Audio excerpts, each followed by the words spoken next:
So just paying attention to the wording. Did he use unsolvable like on purpose? Because if so, that's a little scarier than unsolved.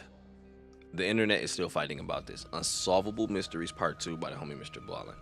What's good? How you day going? Morning, evening, night, whenever you watching this. Crazy. Reading the description. Some say she did it, others say impossible. What do you think? Usually we don't really get these kind of stories too often. But when I do get them, I told you these ones are really, they get me because you know it's unsolved. So like the title says, well, the description says, blah. You're going to have a group of people who can be like, this person is innocent. You have a group of people like, no, this person is guilty. But usually when you have those stories, I'm not going to lie, hearing the other side sometimes is interesting because it's like, I just want to know why you feel like this person did it or didn't do it. Shit, what you think about OJ? No. But no, look, all jokes aside, though, go check out the video. Link will be in the description below, but let's go. The woman was viciously harassed for 7 years. When it all came to a head, the police blamed one person and the victim's family and friends blamed another. And to this day, the internet remains totally divided on whether blame was appropriately placed. But before we get into today's bizarre story, if you're a fan of the strange, dark, and mysterious delivered in story format, then you've come to the right channel because that's all we do and we upload 3 or 4 times every week. So if that's of interest to you, please sneak into the like button's house and steal the little plastic clip on their vacuum that keeps the cord neatly tucked up after use. Also, please subscribe to our channel and turn on all notifications so you don't miss any of our weekly uploads. All right, let's get into today's story. I don't know what piece he's talking about.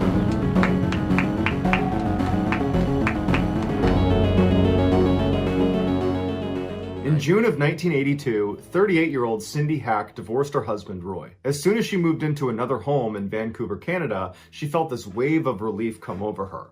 Their marriage had become abusive and toxic years ago, but her newfound happiness would be short-lived. Only 4 months after leaving her husband, Cindy's waking nightmare would begin. It all started with a late-night phone call on October 7th, 1982. When she answered, the voice on the other side was raspy and angry sounding. It addressed Cindy by name and quickly told her that they planned on hurting her. And before Cindy could do anything, the caller had hung up. Cindy was horrified and didn't know what to do, so she did nothing. And then over the next few days, she received more calls from this phantom caller, and each of them began with this person addressing her by name and then threatening violence. And Cindy began to convince herself that this had to be some terrible prank, and so she continued to do nothing about it. One night, Cindy couldn't help but feel like she was being watched, and she looked into her living room and she noticed one of her windows was still open. At night, she would draw all the curtains in her house. And so she walked over to the window and she pressed her face up against the glass to look outside, and she didn't see anybody out there. And so she drew the curtains, turned around, and began walking back towards the kitchen when her phone rang. She hesitated, but eventually picked the phone up, and on the other side of the call was the mystery caller, who in a mocking tone told her that curtains weren't going to protect her, that they knew when she was home. This incident pushed her over the edge, and she knew this could not be some bad prank. This was real.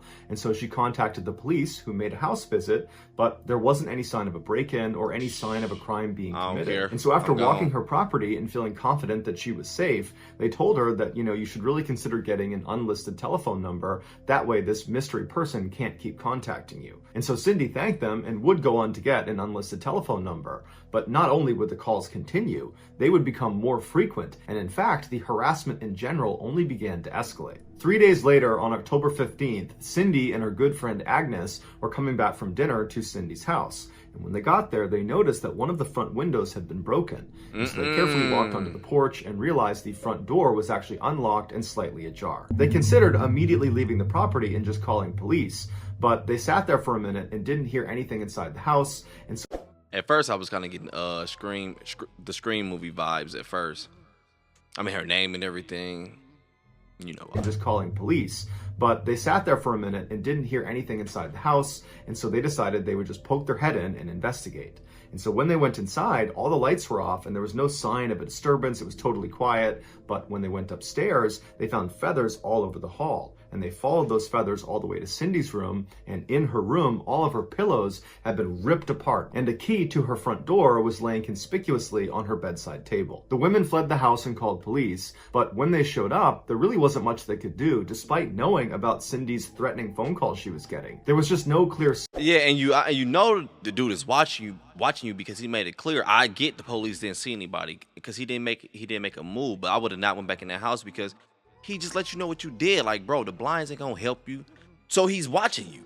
The curtains, whatever it is, same thing, I think. Much they could do, despite knowing about Cindy's threatening phone calls she was getting. There was just no clear sign of who broke into her house and cut up her pillows. And so they told her that the best thing she can do is change her locks, make sure everything in her house stays locked at all times when she's home, and if she notices anything out of the ordinary, to call back. Over the following few days, Cindy got more threatening phone calls and began waking up to threatening notes laying on her front porch that had been made from newspaper and magazine clippings. This Say soon, city.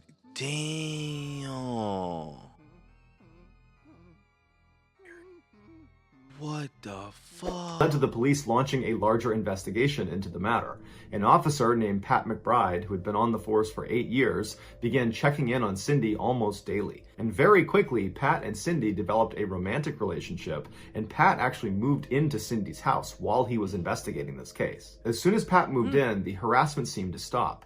But just a couple of weeks later, in early November, Pat woke up one morning at Cindy's house and discovered that her phone lines were dead. When he went outside to investigate, he discovered that the lines had actually been cut, and he found a pair of wire cutters laying on the ground. Over the following month, in addition to the threatening phone calls and notes left on her porch, Cindy began hearing somebody walking around outside her house at night, but she was always too terrified to go to the window and look outside to see who it was. She began finding raw meat sitting outside of her door in the morning, and she would find pictures of dead bodies tucked under her windshield wiper on her car. One day, she walked into her backyard and she discovered 3 dead cats hanging in her garden. Cindy, who was a bubbly, happy person before the harassment started, had become a totally anxious and paranoid mess. But despite her obvious distress, the local police were starting to doubt her claims that the stalker was even real. Every time she called them claiming stalker activity, they would go to her house and look around, but they could never find any evidence to suggest that anyone besides her, her friends, or her boyfriend had been there. And speaking of her boyfriend, police officer Pat McBride,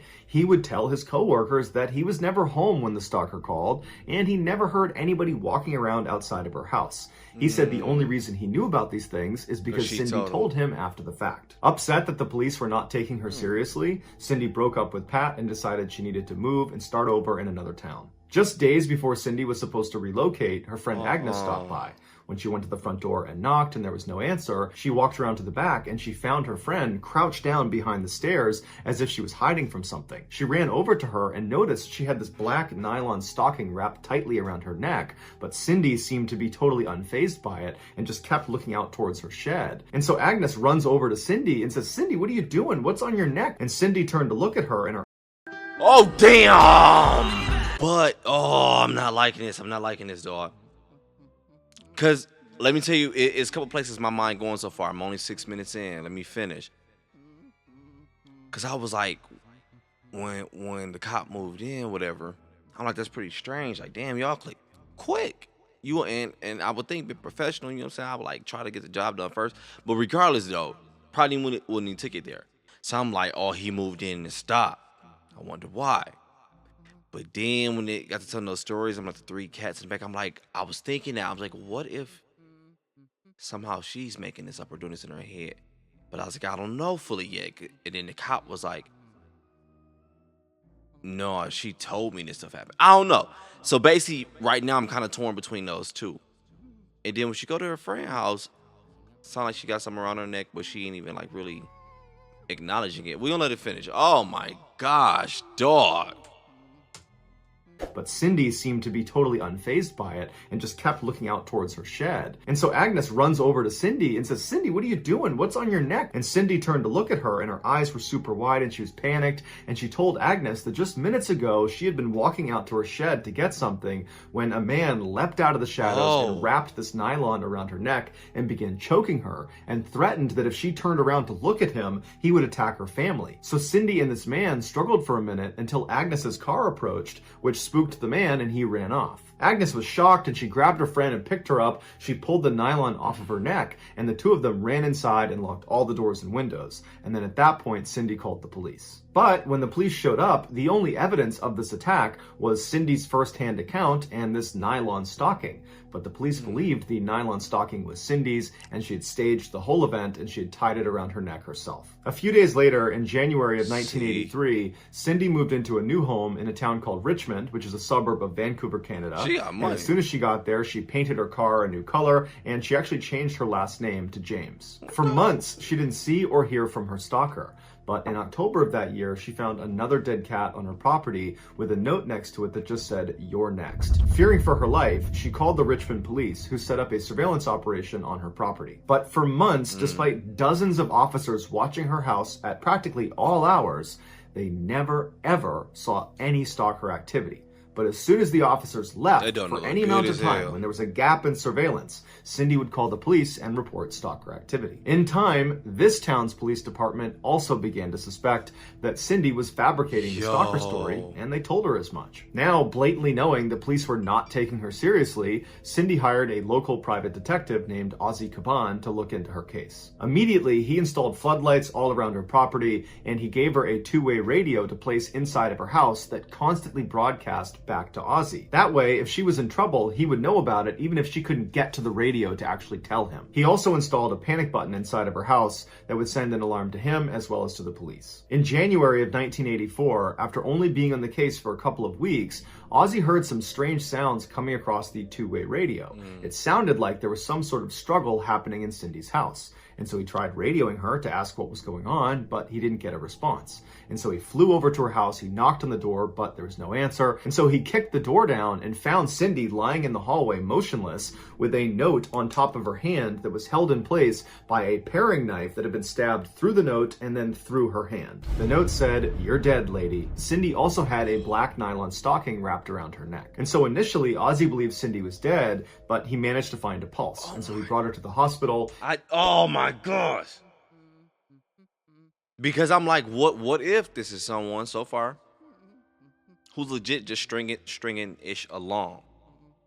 Because I'm like, man, why is the job never being done? He's like almost getting it. But then when it's like the knife was through her hand and everything, I was like, sheesh.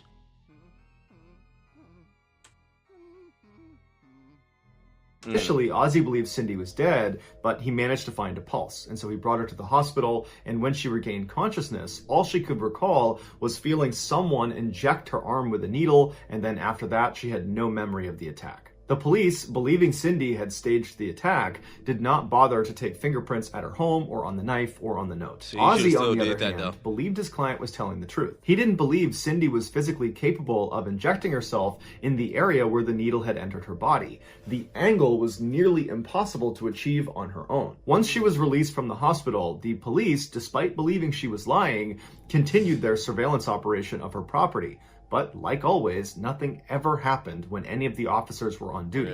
The stalker activity only was reported after they had left. Life went on like this for over a year, and during that time, Cindy's mental health continued to decline rapidly. She lived in constant fear of this stalker, and she was deeply embarrassed that the police believed she was lying. On December 11th, 1985, Cindy was attacked again, but the details on this are incredibly scant. Someone found her lying in a ditch 6 miles away from her home. She was wearing a single work boot and a single glove. She was suffering from hypothermia, and she had cuts and bruises all over her body, and she had a black nylon stocking wrapped around her neck. What the memory of the attack. The police told her that they believed this was yet another staged event, and so they did not do any significant. I mean, is it the same one? Like after the first one, they didn't take the nylon the first time, or is it like different ones?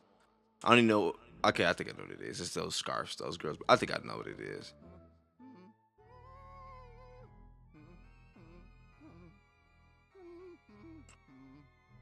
That they believed this was yet another staged event, and so they did not do any significant follow-up. After a few days in the hospital, she was sent home, but she was terrified to be alone. So she reached out to her friend Agnes and asked if she and her husband Tom would stay with her for a couple of days, and they agreed. The first night they were there, Cindy woke up in the middle of the night and heard strange sounds coming from the basement. She woke up Agnes and Tom, and they heard the sounds too, and so they went down to the first floor, they opened up the door to the basement, and they looked downstairs, and very clearly there was a fire raging in her basement. And so Cindy immediately ran to the phone to call 911, but they discovered the phone lines had been cut.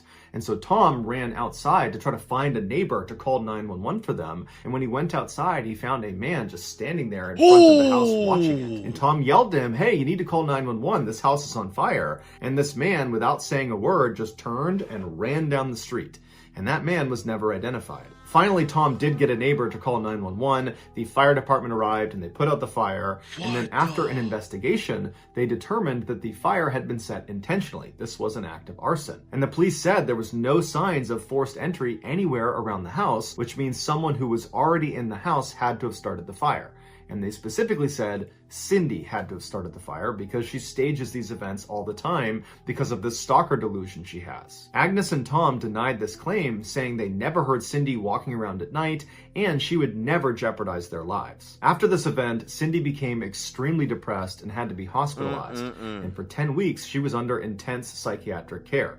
But at the end of those 10 weeks, the doctors determined that she was not a threat to herself or to anyone else, and so she was sent home. It was at this time that Cindy went to the police and said that she thinks Roy, her ex-husband, was behind all of the attacks. Police immediately brought Roy in for questioning, and he emphatically denied all allegations, saying he had nothing to do with it, and in fact, he had been the victim of this stalker that was going after his ex-wife. He said he got a number of these threatening phone calls, and one time when they called, they left him a voicemail, and he played it for the police. Dog, hey, this story is getting crazier, dog. Because what? Hold up. Very exciting announcement today. Opera GX. Hold up. And one time when they called, they left him a voicemail, and he played it for the police.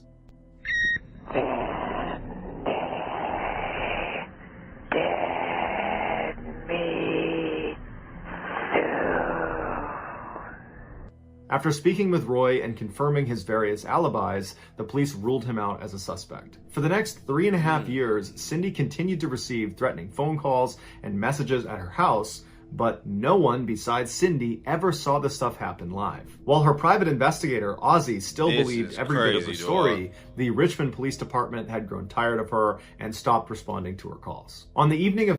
And the guy, as far as the guy that was standing by the house while it was burning, definitely could be a suspect, I ain't gonna lie, but it could have just been one of the moments where it's like, oh, I'm in the wrong spot, wrong time, and this house is on fire, and I'm just watching it. So when they came out, I was like, I don't want to talk to you because you're gonna be thinking I did it. I'm just some random dude walking past, probably cutting through the yards or whatever. So I probably would have dipped too, like, nah, I had nothing to do with that. But I don't know though. And they did say the fire, it's been proven that it was started from the inside. What the hell, dog?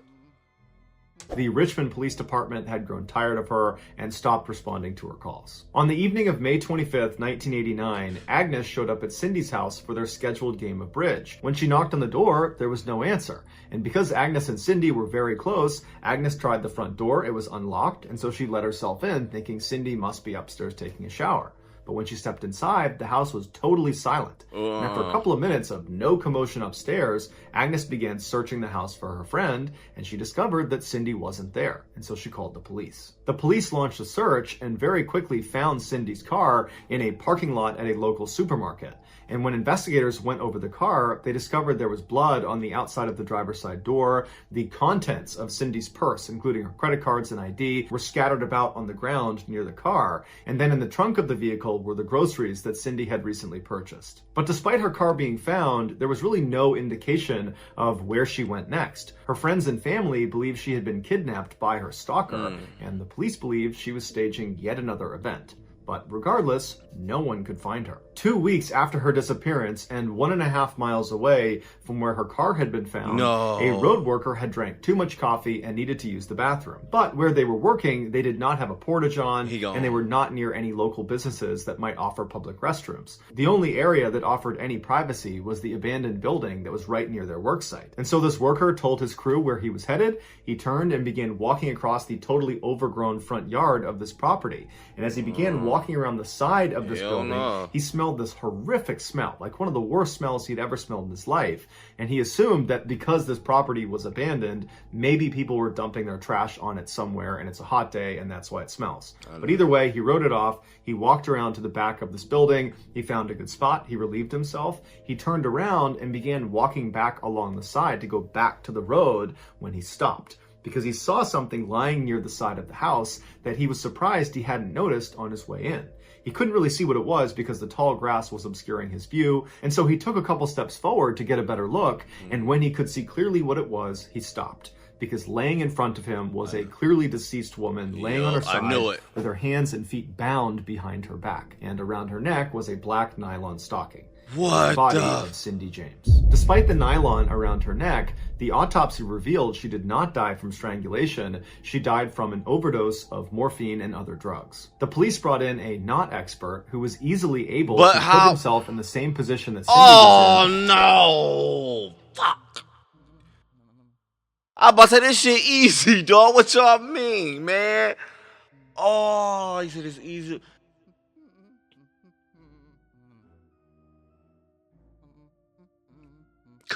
Could be, but what if the person who did this legit was just some mastermind, like set all this up to still make you look crazy? Or I'm gonna let it finish. Damn. A not expert who was easily able to put himself in the same position that Cindy was in and tie himself up. With this information, combined with their belief that Cindy was a pathological liar, they concluded that this had to have been self-inflicted, that she injected herself with the lethal dose and then dropped down to the ground and tied herself up to stage the epic conclusion to this stalker delusion. To cover their bases, the police did re-interview Roy, the ex-husband, but his alibi checked out and realistically, he was never actually a suspect. It's not listed online whether Pat McBride, the police officer ex-boyfriend, was ever investigated. While the police were very confident in their theory of what happened to Cindy, there were some discrepancies. The medical examiner did not agree with the ruling that this was a suicide. He said that you can't conclude that. There's not enough evidence. During the autopsy, it was discovered that Cindy did have an injection mark in her arm, but they could never find the needle anywhere near her body or anywhere between her and her parked car. Considering the extremely high dosage of narcotic that was found in Cindy's system, if this had been a suicide, as soon as she injected herself, she would have had to immediately shift gears, get down on the ground, and start hog-tying herself before she became too intoxicated to function, meaning the needle should have been right around where she was found. But it wasn't. Also missing from the crime scene were Cindy's shoes and socks. And interestingly, her bare feet were totally clean, despite the fact that in order to get where she was found, she would have had to cover a distance of at least 1.5 miles from her parked car. But again, there was no dirt or any markings on the underside of her feet. Also, it was strange that she wasn't discovered faster than 2 weeks. Although she was found near this abandoned house that was totally overgrown, the house was actually frequented by teenagers, and there was a walking trail nearby that would have had a line of sight on her body. These discrepancies have led many people to believe that Cindy did have a stalker, and this stalker kidnapped her in the supermarket parking lot. They tied her up, they injected her with the lethal dose of morphine, and then after she had died, they dumped her near this abandoned property right before she was found. And they had left that black nylon tied around her neck because that was the stalker's signature. Some have taken this a step further and said Pat McBride, the police officer, was behind the attacks, because he would have known when surveillance was set up on her house and could have very easily avoided detection. But the most bizarre and fascinating theory of what happened to Cindy is that she had dissociative identity disorder, or DID. This is where someone maintains at least 2 distinct personalities, and when one of those personalities is active, the other kind of fades and has no memory of this experience, creating these huge memory gaps. And so the theory goes, one of Cindy's personalities was effectively stalking herself. Or more specifically, one of her personalities hated herself and wanted to do herself harm. And so that personality would do things like stab her own hand or run 6 miles away into some ditch and leave herself for dead. And then Cindy's other personality would take back over and she would suddenly come to having no memory of how she became injured or how she wound up in this ditch. And so when she went to police to tell them that someone is stalking, is harassing, is attacking me, she was telling the truth. But that someone, oh my God. And you know what's crazy, dog? Because I'll be watching a lot of true crime ish, but recently I have been bumping into a few DID situations, cases, or whatever. And that junk that mess gets so creepy, dog. And I'm not even gonna lie. A lot of these perspectives, oh my gosh, a lot of these perspectives sound believable. A lot of them do. Cause I ain't gonna lie, at one point I was mostly leaning towards, yeah, man, she doing this. She on some stuff with her, boom, boom, boom. But as the story kind of go on, it's a lot of ish that was pulling me back. Like, no, hold up.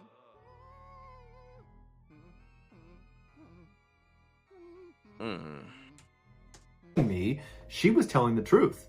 But that someone, that stalker, was actually her. She just didn't know it. But Roy, her ex-husband, was a psychiatrist. And in their 16 years of marriage, he never noticed this condition. And when Cindy was in that psychiatric ward for 10 weeks following one of her stalker attacks, none of the doctors or psychiatrists ever noticed or diagnosed her with this condition. It's still possible she had DID and it just came on later in life and it didn't present itself enough to be noticed during those 10 weeks of psychiatric care. But realistically, this reduces the chances of DID being behind this whole thing. To date, her death is still considered a suicide and no one has ever been charged in connection with her death. So that's going to do it, guys. If you found the secret in today's episode, let us know in the comments what it is and where you found it. And if you're the first to do that, we will pin you at the top of the comments section. If you enjoyed today's video, I'm not even gonna lie to you, dude. I really don't know. And honestly, the DID, I don't know if it's because I've been watching a few of those lately, but the DID part is kind of what I'm leaning towards a little bit. I'm not gonna lie, dog. I feel like she did have a stalker a little bit. I'm not gonna lie to you. I just feel like it was some mastermind-ish. I mean, we even saw... No, that really don't say much because she could have done that. But, yeah. Honestly, the two I'm leaning towards, I kind of believe the DID. And I kind of believe there was a stalker. Damn, this is crazy, dog. And then when on the tied up part, I'm like, oh, this is gonna be crazy good because this is it right here. Like, no, someone had to do this. Because like, nah, the position she was in, it's easily you put yourself in.